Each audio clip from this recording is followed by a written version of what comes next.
talking about the sins against the first commandment, and we've been talking about sacrilege, ways that one could commit a sacrilege, especially with respect to the sacraments.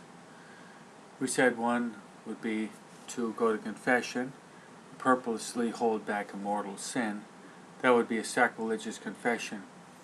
And to remedy that, the person would have to go back and confess all the sins of the previous confession and the fact that he lied to the priest by not telling that sin. Another one would be that of the sacrament of matrimony. If a couple gets married in the church and purposely does not go to confession having been in mortal sin, that means that the day that they do get married, even though the exterior sacrament is celebrated, they receive the sacrament in the state of mortal sin as a sacrilege. Would actually be a double sacrilege, because often the marriages are celebrated in the context of Holy Mass. So it would be a sacrilegious communion. It would also be a sacrilegious marriage. The same applies to confirmation. A young man prepares for confirmation, but before being confirmed he commits a mortal sin, and he doesn't have recourse to confession. The day of his confirmation, also that sacrament is received in mortal sin and sacrilege. The grace of the confirmation would kick in, as well as matrimony, as soon as a person makes a sacramental confession. Other ways might be this: stealing from the church.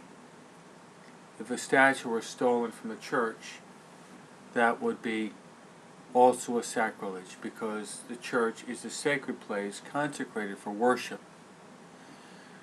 Also would be this: if someone were to take a chalice, which is used for the holy sacrifice of the Mass, and utilize that chalice to drink, say, Coca-Cola or 7-Up.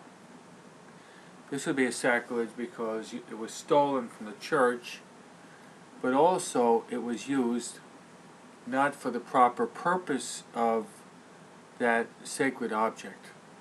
Sacred object, the chalice, is only used in the holy sacrifice of the Mass, which the wine is transformed into the body, blood, soul, and divinity of Christ.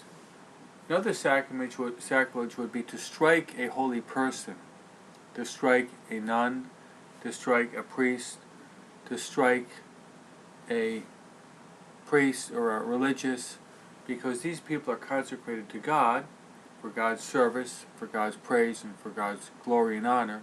Therefore, this would be a sacrilege against people that are consecrated to God and sacred purposes.